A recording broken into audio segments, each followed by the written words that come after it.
Ladies and gentlemen, welcome back to Lahore School of Economics Alumni Talks. Today is the 79th episode of Alumni Talks. Today we have a very amazingly accomplished person with us, Mr. Ashar Saleem, who has joined us from Saudi Arabia. He's MBA batch of 2015 from Lahore School of Economics. He is also a CFA. That's a very, very big achievement, mashallah. Currently, he's working as a senior analyst, Saudi Kuwaiti Finance House. We are so delighted that he has been able to take our time and being with us. At a very young age, he has, mashallah, accomplished so much and doing so well. We'll get to know more about his journey during our conversation. Mr. Ashar, welcome to Alumni Talks. Thank you so much, Fatima. First of all, I think it's an honor to be here, to basically be given a platform to express my views, tell about my journey. Honestly, I wouldn't call myself as a very accomplished person so far, but still, all that I have, it's always open to be shared with everyone. And thank you to you. I think you and the alumni office are doing a great job. I guess over years you've basically built the brand of LSE to a much stronger brand, and I think kudos to you and your team. And once again, thank you so much for this. Yeah. Thank you so much. It's the ownership. It's we own Lahore School of Economics and we own our alumni. And the reason of doing all these talks is to celebrate your accomplishment, your achievement, and to talk about your journey. So talking about your journey, Mr. Ashar. So क्या कहानी है जी before and after Lahore School of Economics? Let's hear you out. Okay. कहानी काफी लंबी है, so let's start off. जहाँ से आपको बेहतर लगे आप हमें बताइए. Achha, I was basically born and raised here in Saudi. So I look much older, but it's just been 30 years. So all my 30 years have been in Saudi. I was just in Pakistan for my bachelor's and my MBA from LSE. I did my A-levels here. Now, this is basically a very, what you can say, the defining moment of my life. Up till A-levels, I was basically, जो typical हमारे घरों में होता है कि यार बच्चा either is a doctor or an engineer. So my elder brother is a dentist, so you're very much aware of this psychology in our societies. So ji Abba Jan was very much of the fact that ji doctor banna chahiye, and I was relatively good at academics. So I had my medicine subjects. I got into a lot of medical colleges in Pakistan. But at the end of it, I somehow decided that I don't want to go ahead with it. So, I mean, it was such that in the morning I was supposed to leave to Islamabad to join. And my father called me up at night and said, "Yaar, sleep early. Don't be late. Tomorrow's your first day at your medical school." So I was like, "Listen, Papa, medical nahi karna chahta." He was like, it was a long debate, but at the end of the day, he was convinced. He said, "As long as you are comfortable with it, I wouldn't want to push you for that." So, Alhamdulillah. अल्हम्दुलिल्लाह at least वो मान गए, मतलब वरना बड़ा मुश्किल होता है पेरेंट्स को, और भी आपने लास्ट मिनट उन्हें कहा. So हाँ नहीं I gave them the क्या कह सकते the referencing of my brother कि यार my brother is a dentist and he's recommending as well कि यार it's best that you change the field. So slightly immature for me, but I wasted 1 year at that time because the admissions for the universities were closed. And then I got into LSE. I wouldn't repeat the same thing that I wanted to get into LAMS and got into LSE. No issues with that. I don't regret any moment of that. I'm proud that I got into LSE. So Alhamdulillah. I got into LSE into BSc Economics and Finance double majors. It was new for me in many aspects because I was living here, and generally speaking, people or the Pakistanis or Indians living in Saudi, they tend to be very bhole, they're very innocent, they're not very street smart. But back home in Pakistan, people are like that. So I mean, that was the first shock that I had. So the second was I felt like a loner because everybody had gangs coming in from ये LGS का gang है, तो ये वहाँ का beacon house का gang है. So I was the only one.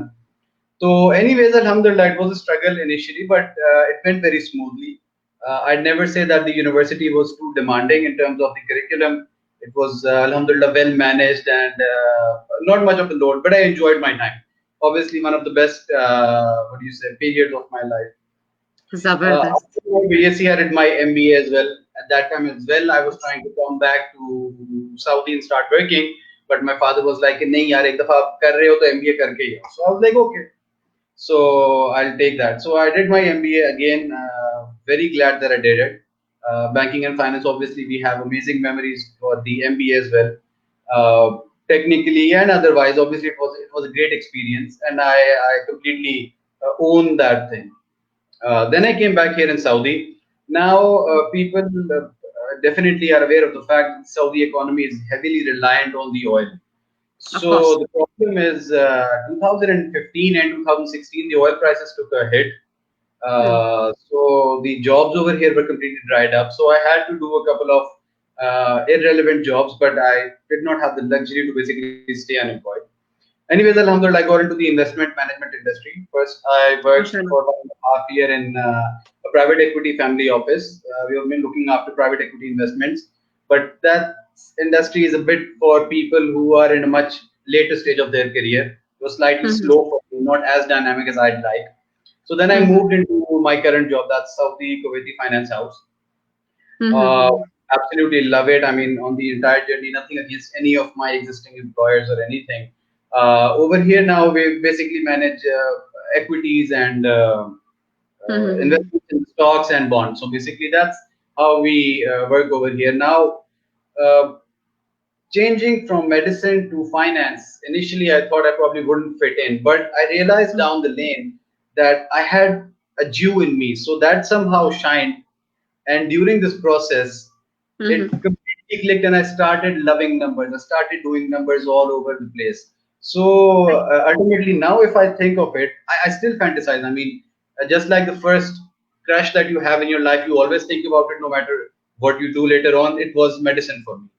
When I look at someone wearing the scrubs or doing that, I still brings back memories. Yeah, it could be me. So, but doctor ही होते हम भी है ना. होते नहीं होते तो सही. हो रहे होते far हो रहे होते but still that still brings back some of those thoughts but then it turned out to be that finance was something that I really love and to that extent that some people would consider me a Jew as well and I annoy my family all the That's a time. quite an interesting statement, or you can say identification. You saying that you're being a Jew. Would you like to shed some light on this? Why? Because you're good with numbers, or what? Or you're in the financial industry of the world? Both of those things. All right. Actually, the Okay. financial sector, I mean, we know that it's very much prevalent and Mhm. dominated by that, and Of those course, the whole the rate. economy, world economy is being handled by. Yes, I guess. exactly. And I was reading a very interesting fact one day that in the Jewish families, there's a practice that when a lady is pregnant, basically, the couple usually sit down and they solve maths problems. So what that does is, in the subconscious of the child that's unborn, it's basically Yeah. being registered. So the moment he gets out, he's studying and everything, he tends to be good at numbers. So I think that's one of the reasons why they're doing really well. And so yeah, then I started annoying my family with all these finance terms that I learned. यहाँ पैसे डालें, Mhm. वहाँ पैसे डालें, इधर ज़्यादा बनेंगे and all that. So it Sahi, worked sahi. well for me. Then I did my Mhm. CFA. Alhamdulillah, it was a very tough task. There's three letters that look like just three letters, but it was a lot of effort, especially doing it with the job. Exactly. But CFA. it's Right. just three letters, but all that you have to go through to get this, Alhamdulillah, it's completely worth the effort. The family was supportive. I had colleagues who were CFAs, so I think this was something that I had. So yeah, then I did my CFA. It's paid me off well at my place, and it earns you the additional respect. It's not rightly or unrightly, but यार बंदा CFA तो सही कह रहा होगा, that kind of a thing. So it helps me, helps massage my ego. So I think that helps me much. So yeah, that's pretty much it. Yeah. सही सही. अच्छा, ये तो जी तेरा हुआ ना कि before and after LSE. अब let's go back to LSE. During LSE times, what are your fondest memories of Lahore School of Economics? आप Uh, खासे prominent student थे लाहौर स्कूल में और आपने 5 साल आपका बड़ा interesting tenure रहा है. So let's hear you out, and we have a lot of your friends who have joined us. yes, Ahmed is here. I think Yes. he's here for the Ahmed is here, and remainder other of the people. Farhan is here. Muhammad Abu day. Bakr Siddiq is here. Okay. So Hello. the same batch of 2015. Gigi. So obviously LSE का time जो था it was really dynamic and for me uh, I mean you've traveled a lot, you've lived in China as well, so you know how living in a diverse or a multicultural society helps you. Now what that does is you start developing an eye for a lot of things or differences in culture or a lot of things. So even if something bad is going on, it's end of the day exciting to you. So that's what happened with me as well. Sahi, Now what sahi. happened is that when I moved back to Pakistan, over here we have the thing that we have we are grading. Racism exists everywhere, but it's Of about course. more specific, right? The Lebanese are so, the Saudis are so, the Pakistanis are so. But when we go back to Pakistan, it was like यार ये गुजरांवाला से आए तो ऐसा होगा, ये फैसलाबाद से आए ऐसा होगा, कराची से आए तो ऐसा होगा. So We put people in different boxes now. exactly. So that was a different thing for me. I learned a lot from that. But I think I learned to get accustomed to that. It was always a very interesting time at LSE. You know, people tend to ask you the most dumb questions about the country that you've come from. Yeah, we have The heard it. most dumb questions. I mean, Yes, let's yes, put it yes. here. The most dumb questions from the country you've asked. Would you like to shed some light? What was the dumbest question you heard Okay, or there are answered? two questions. In Saudi Arabia, do they still travel on camels? Oh, This was, interesting. yeah. And then the other was that girls over there cover up their burqa. If they don't do that, they get beaten up in the street. So I was like completely shocked. And those are some kind of That's stereotypes. exactly the image when it comes to Pakistan also. So we completely understand. Yeah, so these kind of misconceptions were there. So I was always called as the Saudi guy over there because I was always fighting for the image of Saudi Arabia because obviously I have my attachments there and I Of have course. my emotional attachment with Pakistan as well. So it was very interesting, and I think I met some of the best people over there in terms of my classmates or in terms of the teaching staff that we had or the admin staff that we had. Everybody was amazing, and I think everyone that I met taught me something new every day. So I think that really paid off for me. Say, In terms of yeah, please go ahead. नहीं नहीं आप बताइए जी जी जी अशर In terms of people over there, obviously, it's not a cliche, but Professor Faridi, Nawazish Mirza, I mean, those are the, what do you say, the brand names that LSE has produced. they So are obviously, institutions in themselves of course हमारे exactly. जो उस्ताद हैं जी जी No denying that. And I have an issue. I wouldn't call it ego or what, but I don't tend to like people in entirety. I mean, I wouldn't say this person is good. I like to pick a few things out of that person and I say, yeah, ये इनकी चीजें अच्छी. I used to have a lot of arguments with Professor Faridi and Dr. इस Nawazish. हिसाब से होते होंगे आपके arguments right बहुत ज्यादा, बहुत Ahmed ज्यादा. जी जी Ahmed has written some comment he said he is our Prince MBS of Pakistan अच्छा जी right Second, अच्छा neither ever. It's dangerous for me. right okay अच्छा we have a question which we're going to take Mr. Azam Jamil he has asked us what's the difference between a CFA and a CA Okay. Adam sir, first of all, thank you for being here. CFA is basically a chartered financial analyst. This is a certification that is specialized in investment and portfolio management. It's a three-level exam, and it's basically it covers accounting as well, but it's more about investment and portfolio management. However, CA is chartered accountancy, which basically prepares you for financial reporting, accounting, auditing, and those fields. It covers a few concepts of financial management, but it's more about financial reporting, auditing, and accounting. Basically. So that's the difference. For yeah. all right अच्छा जी आपके जो है thank you for answering that question जो दोस्त हैं जो दोस्त अहबाब हैं और specially batch 2015 professor Faridi of course he is the best आप प्रोफेसर फरीदी साहब की बात कर रहे थे आपकी काफी टीचर्स के साथ बहस मुबाइसा भी होता था जी जी बहुत ज़्यादा professor Faridi no offense to anyone who likes him obviously he's a great professor by all means but I mean nobody is perfect so there were a lot of points where I used to disagree with him but I think one thing that Mr. Faridi taught us and he tried to engrave in us was uh, basically two things those are I mean I really take that from him and I implemented that really well one is working hard he always used to focus on the fact that LSE generally has people who have been from relatively affluent families, so they do not know the hardships of life, and they tend to think that life is going to be smooth even beyond LSE. But that's not the case for a lot of people, and he was completely right about that. He came from a humble background. He fought his way to this. place, so he knows that hardships. One was that. The second thing that I always liked about him was he used to say that all of you are supposed to be brands in your own selves. I mean, Yes. that's something because that's something that a lot of people lack. I mean, someone who is into finance just keeps studying finance and just thinks that technical skills is sub kuch. That's not the point. When you are going to an employer, is not going to pay you for your degree or maybe you look beautiful or anything. No, that's not the point. It's basically Mhm. what are you bringing to the table. So in that regard, you need to establish yourself as a brand. Now, when I came here, I said that no matter what place this is, I want my name to be a brand 10 years from now. In the investment management industry, when someone needs access to research, they need some suggestions, I should be the go-to person for them. So, I mean, and this Right. doesn't come easily. I need a lot of effort and time to develop this. But as long as I'm on this path, I feel that I'm doing what I'm supposed to do. Because a lot of people confine themselves, yeah, this is not my field, I'm not supposed to do this, let's stay in my comfort zone. This basically kills creativity and your development. So I think that's one thing that he focused a lot upon, and I Mhm. really appreciate for him for basically bringing that up. So I think that's a great thing that he said.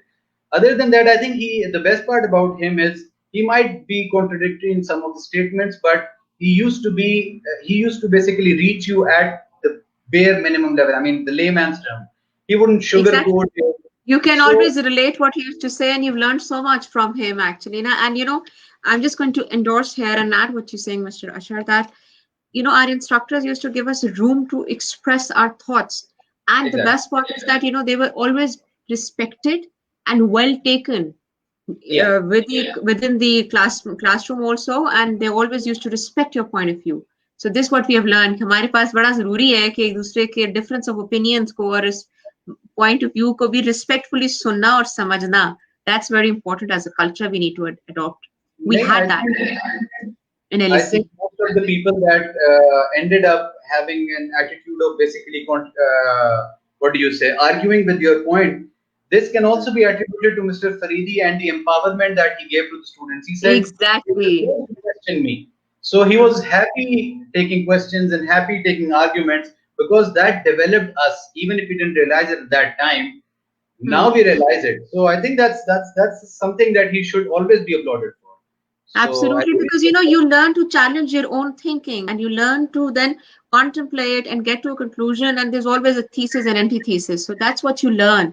और उस वक्त तो बड़ा अजीब लग रहा होता है, but when you enter your personal when you enter your and this professional life, you realize that कि कितना बड़ा impact होता है. नहीं, Absolutely.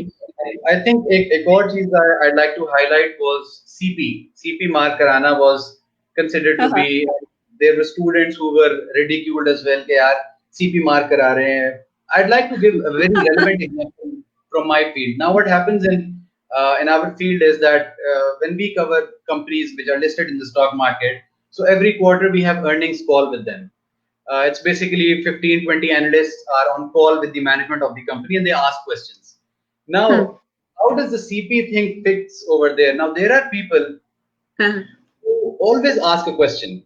Okay, what happens over 2 to 3 months or 2 to 3 quarters? Everybody knows that, okay, Ashar Saleem covers the insurance sector, Ashar Saleem covers the so and so sector. That gets engraved in them. So that's Hmm. my benefit of getting CP. Now, if someone keeps asking a dumb question all over again, he then establishes this brand that, and this guy asks stupid questions. So, but everybody knows him, but they know that he doesn't ask the right question. So, I think this was a key thing, that getting your CP mark and then having a very relevant question was very important. So, obviously, that really helped us. Absolutely. And the presentations, they Okay. make you a very good public speaker. So that's the Definitely. best thing. I mean, I think all 5 years, मेरा ख्याल है कोई 1000 presentations तो आप लोगों ने की होंगी ना, undergrad में भी और masters में भी थी. Right. Maybe that's true. In fact, when I joined my the job, I was supposed to make. We don't have a lot of presentations as per se from the technical department. It's more done by the business development, but sometimes you need to work on it. So I wasn't expected by anyone to make a presentation. I made a presentation, and they were like, "Oh wow, you can use PowerPoint." So I was like, "Yeah, we used to do that in 2 hours and do something for the project." So it works. Exactly. So Saeed. yeah.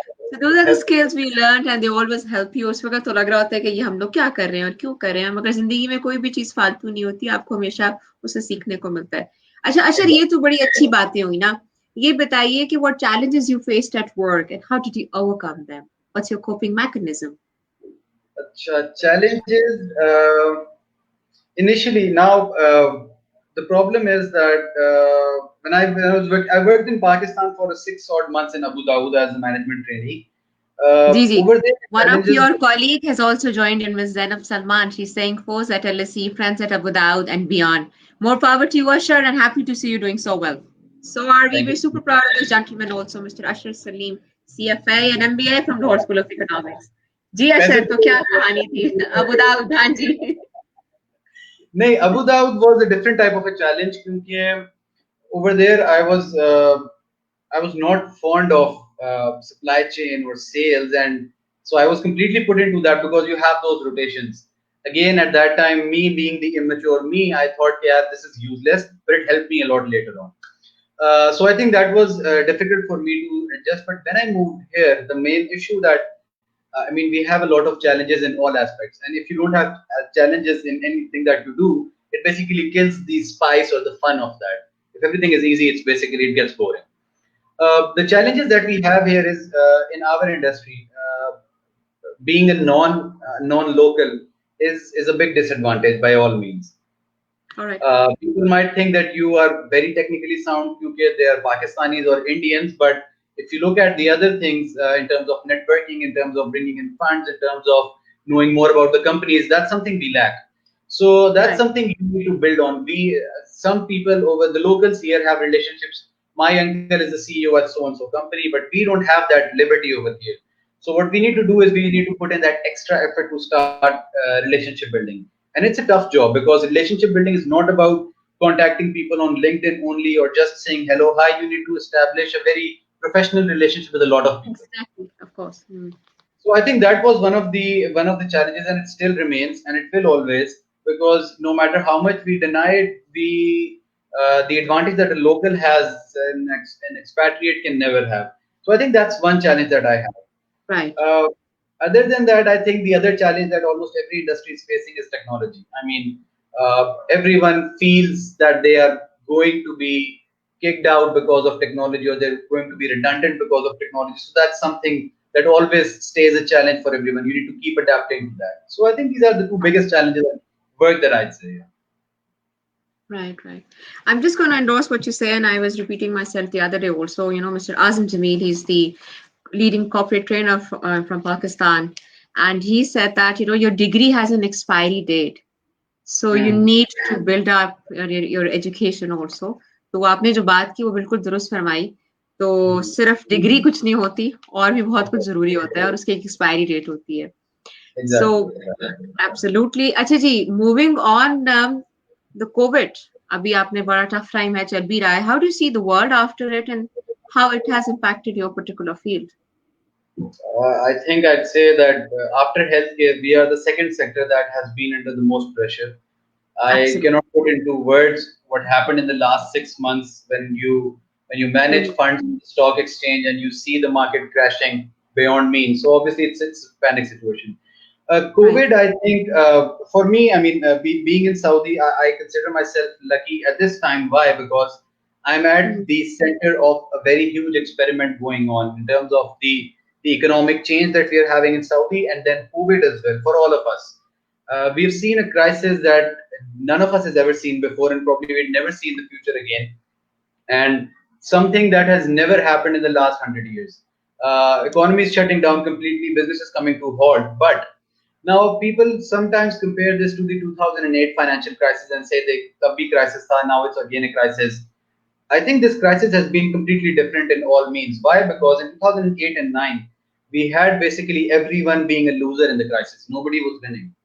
But in this crisis, we saw a new set of winners basically. Your Amazons, your Netflix, your Pelotons. These are companies that have basically advanced their growth to levels that they never expected in this year.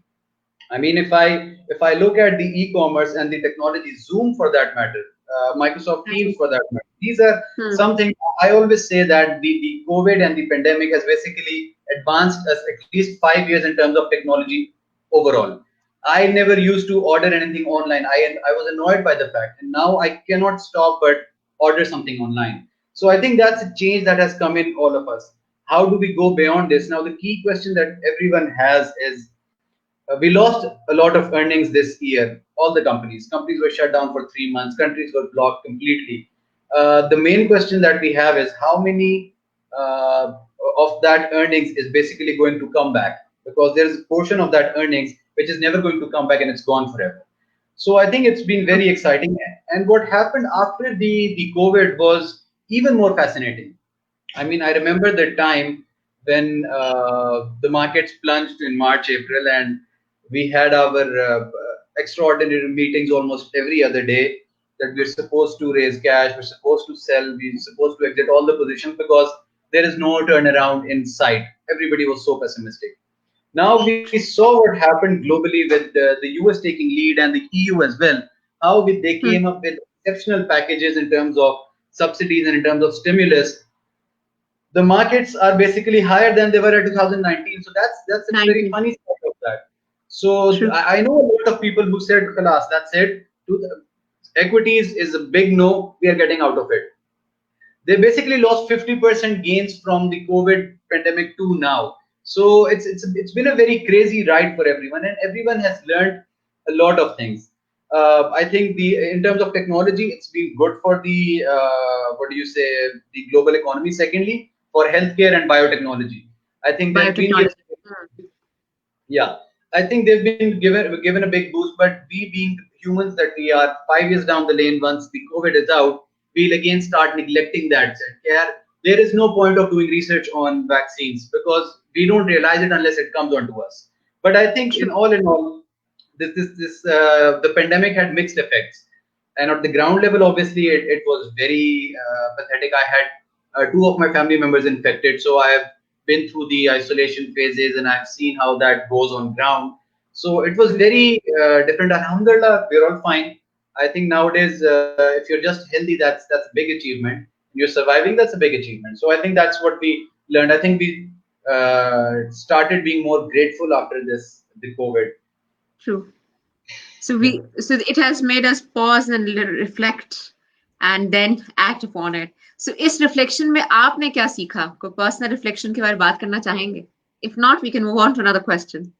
No, If it's too definitely. I personal. think in the personal reflection, what I'd say is I'm a very family person, but I think this pandemic gave me another perspective of thinking about it. And a lot of my friends as well. I mean, Right. they started spending more time with family. A lot of my friends said, "I never knew my family at all before the pandemic. We never used to sit down and talk, but now we do because we have no other place to go out." So I think that's one. You know? Second, Hmm. so I think at my personal capacity, I think I learned to save a lot during pandemic. I used to think, where do I spend? I don't have any avenues to spend. So I think खाना तो I खाने जाना नहीं बाहर. exactly. So, So I सही. think you tend to realize and reflect upon, yeah, is this necessary? Should we do this? So that basically cuts down a lot of things. I think that's the positive I get out of this. Absolutely. अच्छा, you are you have lived in Pakistan for 5 years, and I'm sure you do visit Pakistan. How do you see Pakistan in long run, being an expat and being, you might have a different worldview. So आप पाकिस्तान को कैसे देखते हैं 2030 में और in the long run? Okay, I think that's a very great question. I mean, we everyone in our countries, the emerging economies, have always a tendency to basically move out of those places. And I completely agree why they want to Hmm. move out, because we have a high supply of people and a low Hmm. supply of jobs. So the supply demand dynamics are not favorable. But having that Hmm. said, we've seen Europe peak out, we've seen the US, the North American economies, excluding the emerging, peak out. Hmm. The growth center is basically India, China, and Pakistan, Bangladesh. This is basically the next growth center. And Africa. And Africa, definitely. But Africa has, I mean, there are a lot of other political aspects of that, which is why Africa might come later in the stage, but definitely. I think it Ashar, would I start. would disagree here. You have to see South Africa and other. I mean, okay, that's a different debate. We'll talk about it. But in this whole, when you talk about global divisioning and regions, so that is also one of the most important reason. No 10 denial. सालों की बात है भाई. अच्छा, okay. No. Coming back to your, ji, line of Acha, argument. so having that said, the subcontinent or the Pakistan, India, Bangladesh, China, these are the countries which are going to be the growth center, and everybody recognizes that. I think the Right. economics, the basic economics work here. In the long run, your GDP growth is linked to the population growth and the factor productivity. So you just ignore that, keep that as constant. Your population is basically going to be the main driver, and we Right. have an ample of that. I think, but it's about timing. People need to be patient about it. For the people of Pakistan, at least, we have a bright future ahead. And I am not in favor of any political party. Okay, this is Hmm. going to bring change. This is the change that's going to come. That's a natural development of our country. We are 220 million plus people. We have ample resources. We have a lot of diversity in terms of nature, in terms of the species that we have there. So it's a gem. Hmm. But does that mean that tomorrow Pakistan is going to be the greatest country in the world? It's not going to be. It's going to be a long time, but we will be It's on a the path. process. Hmm. Exactly, exactly. And 30, 40 years for a country is nothing. I mean, if you look at China at 1970s, it grew from that to 2000, what it became in 2000. It's a long journey, obviously. So it will take time for people back in Pakistan. I wouldn't be very optimistic in the short term, but in the long term, definitely emerging economies are something to look at. Everybody recognizes that they have a strategic importance. If Hmm. somebody denies that, he's basically in a fool's world and he's still being, what do you say, impressed Living in by. school world. Yeah, Right. exactly. Okay. Now, you're so right. We're on the track, and of course, in the long run, things looks very, very promising. And we have all the variable and fixed factors working together to make the equation right in the future for this country. Absolutely. अच्छा, ये बताइए, what keeps you going? Numbers and finance and CFA and what not, and finance guru. So, what keeps you going? What keeps you going up? I think it should be what keeps you going in the at job at this. But overall, if I'd Yeah, say, exactly. Overall. Mhm. I think it's first. There's no denying it. It's money, right? So I mean, the run after money. Living You in a no capitalistic economic world, it has to be matter. money. Okay. I'm not ashamed to accept the fact that money is going to be the most Maybe because important. you're the finance person, so that's the Exactly. foundation of the economy. So why not? Of course. Hmm. Exactly. The second thing I feel is I think family. I just like to give small example. I mean sometimes when you're in the workplace, no matter how good the environment is, it sometimes still tends to get toxic. Everybody's trying to compete for a position, and at times you feel that everybody's a stranger. No matter this person is with you for 3 years in the office and he's amazing with you, but Hmm. when the time comes, the people might switch. I was Hmm. one thing happened. I was really tired and exhausted and kind of depressed. And I came home and I have the children of my elder brother. They came and they started playing with me.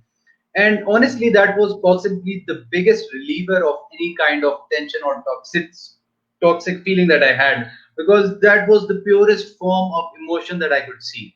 So I think no matter how much you deny it, I think family is the ultimate force that basically drives you. So for me, even It's earning the money family, is it's the relationship, it's the love and the care we get from because human needs are, na? Absolutely. definitely. अब Hmm. psychological needs जो हैं, they will come up. So as long as you realize them at an early stage, it helps you in taking your path basically. Right. Achha, is there a work-life balance? If so, how do you do that? Luckily for me, I've never had a lot of imbalances. I mean, Mm-hmm. I've been able to manage my work and my home life as well. I've never had an issue with that. But for people who don't have it, I think people who complain about it are those people who have not decided what they want in their life. If you basically say that I want to be the best at what I do, then you have to take the pain of that. Then you cannot say I And the did not price go you out. have to pay. Yeah. So you cannot have both of. I mean, you cannot have all of everything. So you need to take a compromise of that. If you don't make a compromise on that, the point where you start whining and complaining about that. So I think work-life balance is something that's very relative. For someone, 2 hours of family time is enough. For some, 10 hours are not enough. So it's relative, and And it as long depends as where on the career path are you in the beginning or where have you, वो भी तो होता है yeah, ना. exactly, exactly. I mean, there are some places where you can compromise on your work life because you've established a position, and then you have the liberty to basically be a bit more, what do you say, lenient in that regard. But at this stage of my career or at an early stage, do not have the liberty to be so easy and take that lightly. So, but it's relative. I think it goes with time and person to person. It does change a lot. All right, okay. अच्छा Ashar, ये बताइए, what is that one piece or two pieces of advice that was given to you and was given to you by whom and stayed with you and you actually worked on it? Okay अच्छा फरीदी साहब की तो example हो गई brand वाली one example and I think if we can put a disclaimer I am not saying this so that people invest with my company but I think the biggest advice that I can give to anyone is to start investing. I've had a couple of speaker sessions in Saudi as well in a lot of universities where basically I was supposed to present on the importance of early investing. That's something that we people lack very much. I mean, Because we don't believe in savings, ना. हमारे आप नहीं पाकिस्तान में saving rate देखे ना. So we're a नहीं spend thrift nation. So saving करते हैं. The problem is you don't go big if you just save. You go big if you start investing. of course, You are working it's a hard. You culture. need It's a culture. I agree with you on a make serious your note. money work hard. So, and it comes naturally to you. If you do it for some time, you start understanding the importance of investing at an early age. People think, yeah, we are too young. What can we do with 2,000? What can we do with 10,000? What can we do with 100,000 rupees? There are wonders True. you can do. Industries are so much developed that this is something that people lack. And I think this is something that we should learn from the developed economies where But Ashar, I'm sorry, I'm just going to add here, or just to take the argument forward.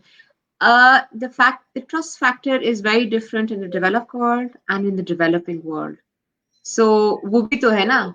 So the market is different, and the trust factor. I completely agree with you. I think the trust deficit has come in because we have a lack of awareness. I Yes. mean, we still have people in Pakistan who buy refrigerators from some installment companies where they keep paying installments for 50 years and it never ends. So, I mean, we have that kind of places. So, the main problem is awareness. When there's lack of Right. awareness, everybody's ready to be exploited. Now, I see people who become greedy and say, we put money with so and so person. He said it will double overnight, it will double in 2 weeks. That's not how it It is works. not a elephant. It's not a. It's not telephone app. It's going to take some Exactly, time. It's not going to download in few seconds. exactly, So exactly. it's an So I investment. It's think a long term project. exactly. So I think my first advice to everyone would be discipline and plan your life at whatever stage you are. If you're 21, I mean, I opened up my first mutual fund or my trading account when I was in my second year in university, and I have no shame. I opened that up with 500 rupees. I felt really bad for the relationship manager, by the way. He came to my home. He was the regional head at that time, and over the phone, he thought probably I came from Saudi, so I'm probably really rich. But that's not the fact. I was not rich at all. So he came to my home at 10 o'clock at night. He traveled in his car, and I gave him a check of 500 rupees. That's 20 reals. You don't get a McDonald's meal in that price nowadays. So I opened that. But what that did for me was I started learning and I had something at stake. So I started developing interest in that. So everybody needs to start doing that and start even small ticket size. You need to start investing at an early age.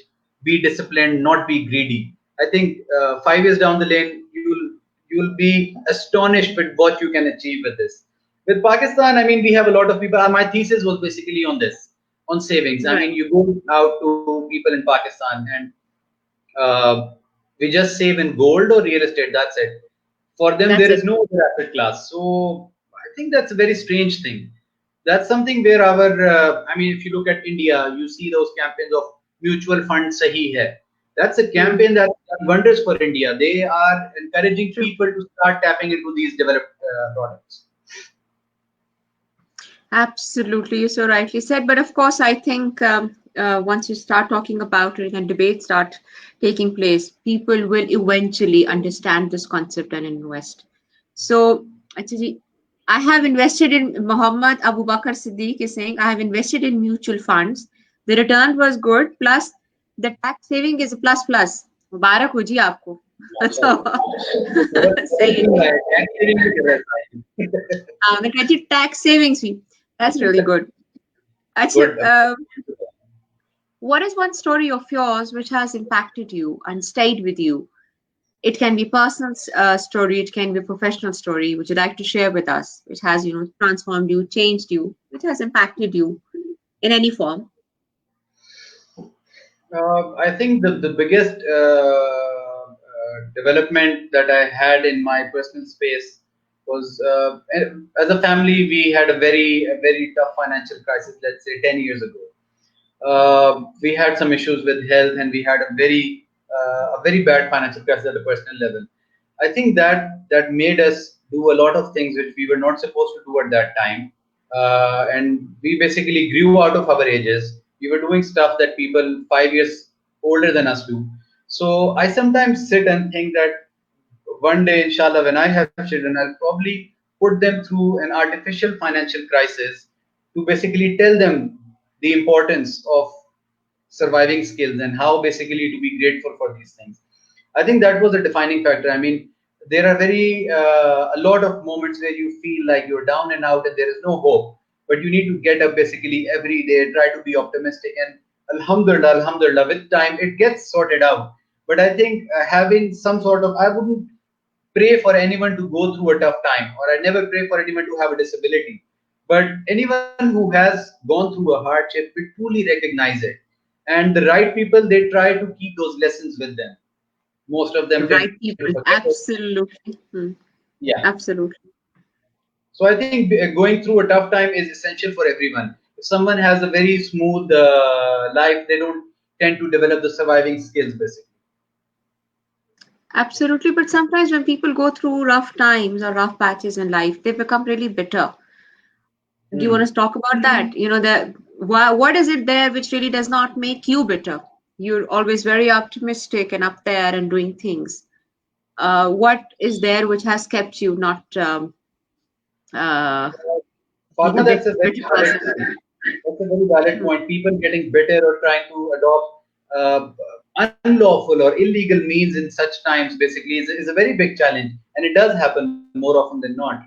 But I think I'd say it's the prayers of myself, my parents, and I think it's guidance from Allah that basically kept me from being bitter. There were times where I would become really jealous of looking at anyone. Care, why does he have it smooth and I don't have it? So that phase comes on everyone. But I think you need to pray regularly that this doesn't come to you. And by the time that my things got sorted out, and they did get sorted out very soon, every day when I used to pray, Allah, please save me from pride, and I don't never want to be an arrogant person, because sometimes these things start getting to your head, the success. So I always pray that this never comes to me. I think that's the main reason why this never happened to me. But I don't know what happens 2 years down the line. Absolutely, it's praying also and having a conscious decision ना conscious होता है Hmm. कि आपको इस तरह नहीं करना चाहिए. So Hmm. ये बात भी तो है. अच्छा चलें जी, moving forward, if I really knew you, what would I know about you?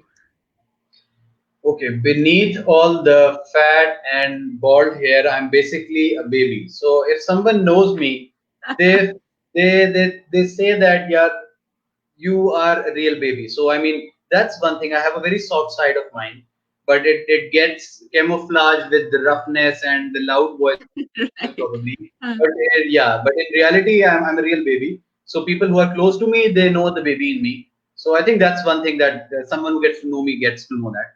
But for other people, I'm this rough, ugly guy who's like so tough. So Ugly guy, what's wrong with you? What's wrong with this sentence? Allah has made you this way and कभी ऐसे नहीं बात करते. खैर ये तो बड़ी मैंने आपको अम्मी और दादियों वाली बात की है. But एक और सवाल ये भी है कि normally लोग जो those kids who are younger in the family, youngest in the family, they're very big complainers. You're not a complainer. Why is that so? I was the middle child, so basically I was ignored the entire time. So I had a typical middle child life. So I didn't have the luxury of being the first one. कि यार वो मेरा बच्चा and the last one लाडला. So I didn't have that. A typical middle child thing. So I was very ordinary in terms of what but Alhamdulillah, everything is fine. I mean, I'm nothing. I wouldn't complain about it because you take Okay. what do you say? You take a tough time from the elder one, and then you have to service the younger one. So you're basically in between.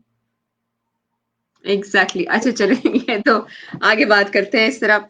Uh, what is one question that nobody has asked you and you want people to ask you? एक सवाल होता है ना कि जी मुझसे कभी ये बात इसके ऊपर कभी बात नहीं किसी ने की, आप किसके बात करना चाहें. I think अगर ऐसा कोई question होता, I wouldn't want anyone to ask. I don't know what type of question could that be.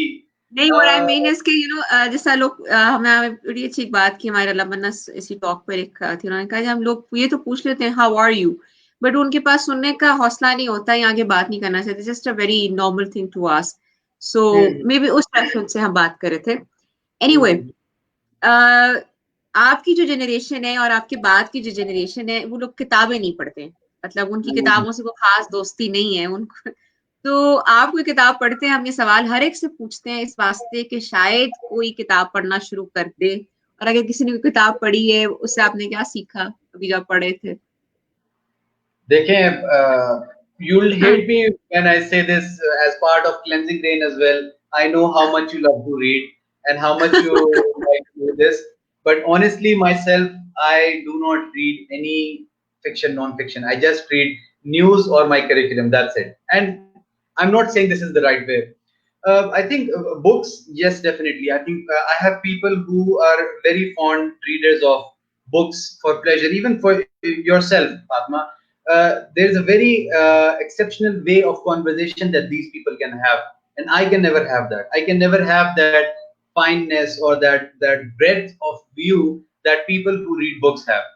Anybody who likes or can read must read books. I don't do it doesn't mean I'm the ideal one, but anybody who can should read books because they basically make you enter a new world or basically let you explore, let you think. So I think reading books is a very essential thing. Absolutely. Actually, I'm just going to read one comment here. A lot of Miss Aziz is saying he's a gem of a person, and then Azam Jamil Sahab has said, I like Ashar, he gives me positive vibes. Yes, he has a very positive persona. Absolutely, sir. Thank you so much, Azam Sahab. I like you as well. It's okay. अच्छा जी, ये बताएं अशर, complete this sentences because अच्छा खैर आपसे तो आज हम 19 का भाड़ा पूछ सकते हैं, आप तो फाइनेंस के इंसान हैं. हमारी एक दोस्त है मेरीन राना, वो हमें कहती है कि आप बहुत डीप सवाल पूछते हैं. तो मैंने कहा मैं हमेशा कहती हूँ मैं लोगों से 19 का पहाड़ा तो नहीं पूछ सकती ना मेरीन, तो आज आपसे पूछ सकते हैं, आपको तो आता होगा, आप तो फाइनेंस लाइक दिस. नहीं वो कैलकुलेटर भी पास नहीं है. Hey, on a serious note, complete the sentences. A purpose of life. I'm sorry. Purpose of life. Purpose of life. Am I supposed to answer with a single thing, or can I say a couple of words? No. You can. It can be sentence. Complete the sentences, of course. The purpose of life is to live, basically. That's it. Absolutely. Purpose of forgiveness. Purpose of forgiveness. See. Now I don't read books, so I can't answer that well. But let me see. Okay.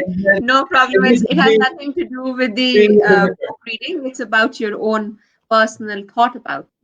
Purpose of forgiveness. I think the purpose of forgiveness would be to be a bigger person, but not claim it. I think so. Right. Very well said. What do you think? What's the biggest obstacle to peace in the world?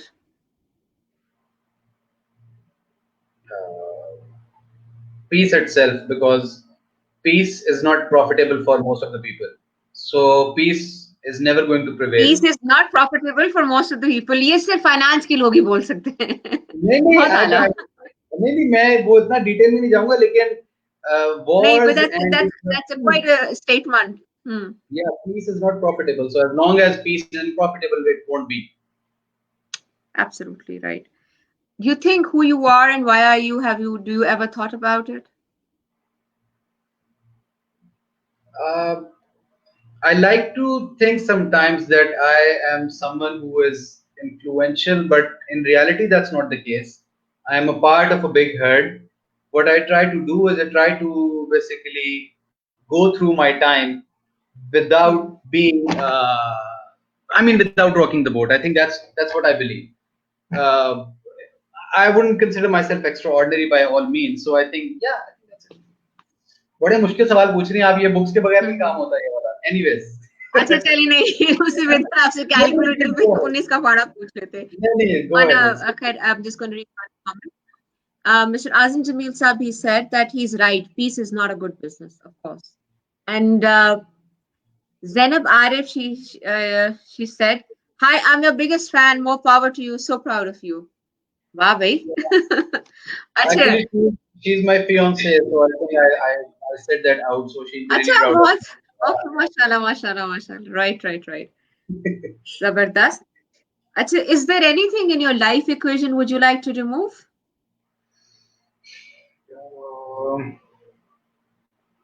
I don't think so. I think a lot of people say that if I could go back in time, I could do this. I think that's not right. I think even if I go back in time, I'd live my life the way I lived it, because I think that's the beauty of what I am right now. If I change anything, it's not me anymore. So that would be a different person, and he would regret something else. So you rewind time, even my biggest mistakes, I'd say I go back, I'll do that all over again.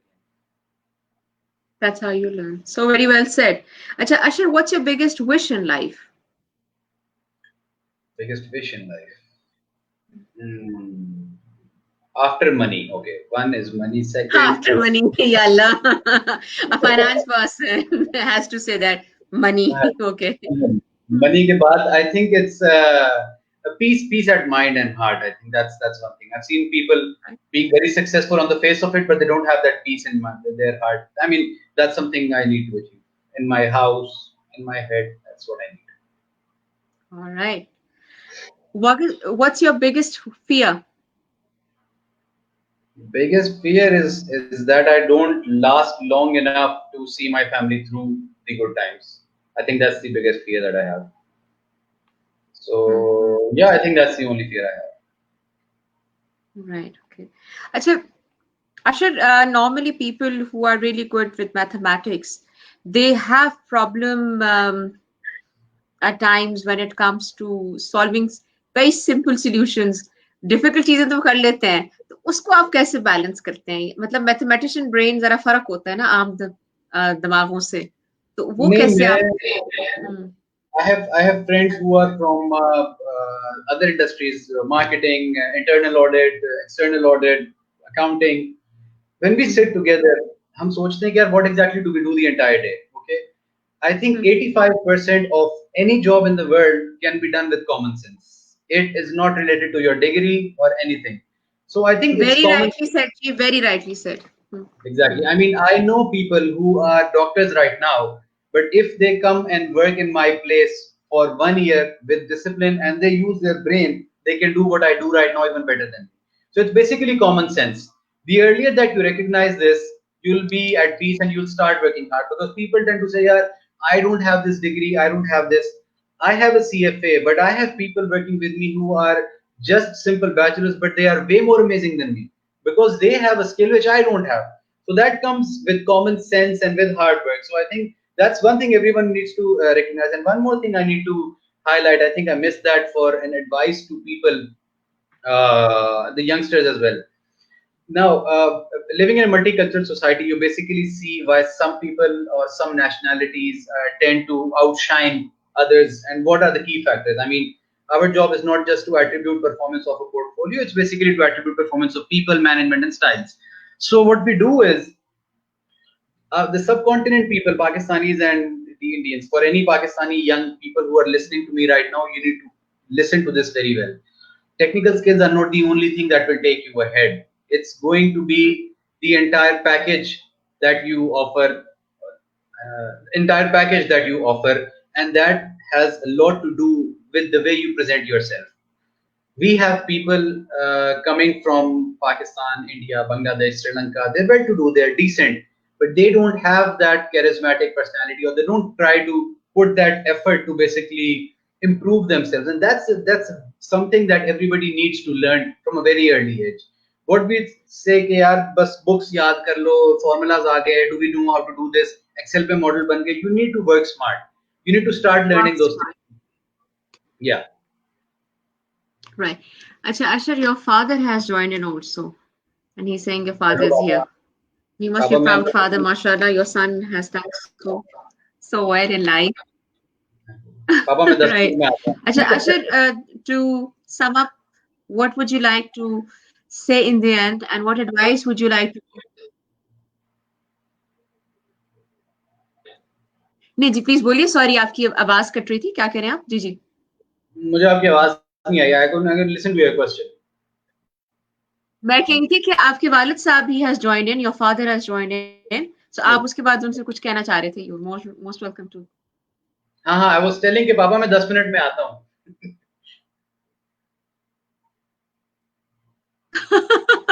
All right. Must be I was saying that must be a very, very proud father, mashallah. Acha, Yes. Ashar, just to sum it up, what advice would you like to give to the young graduates, or what last words you want to say? Uh, I think to young graduates, I'd like to, yeah, one thing is uh, people need to stop complaining that they are disadvantaged or somehow they don't have that edge. Everybody has all the tools. They need to basically succeed. It's all about recognizing that, or be grateful for what you have all the time. There are people who are in worse situations. We're sitting here talking. There are people who can't talk. There are people who can't sit straight. There are people who can't even look. Absolutely. So you need to realize that. I think one thing that I lack, I miss of being in Pakistan is when you live in Pakistan and countries like Pakistan and Bangladesh, you tend to see a lot of people with a lot of disadvantages and very unfortunate people. You need to reflect upon that and you need to be thankful for what you have and what you can do for these people. So I think that's something that everyone should have from a very early age. Mhm. Second thing, never be, never establish a comfort zone. Never say, "Yaar, I have enough." You need to always be greedy Step in out of what. your comfort zone. Mm. Yes, you always need to be greedy about achieving. I wouldn't like to use the word hate, but I hate people who do not have the ambition to basically go big. I despise them and I'm really against them. So that's something you need to keep that wolf inside you hungry all the time. And it Mhm. gets fed with hard work and success. So as long as you work hard, you'll achieve it, but you need to be ambitious. Never be in your comfort zone. The moment, as again, Mr. Faridi, I hope he listens this. He had a very amazing statement, which I often say in my research reports as well, and people praise me Mhm. for that. I never quote Mr. Faridi. He says ji ji. the company that's not growing is dying. So anyone who is not growing is basically dying. So you need to grow up the path every day. The moment you think that okay, this is it, I'm stagnant, that's the point where your downfall starts. Certainly, certainly. How rightly said. Asha, thank you so much for very honest, profound, and positive answers. And your persona is absolutely optimistic. May Allah always bless you. May you rise and shine more. May all your dreams come true. I mean, We, Lahore School is certainly proud of his alumni.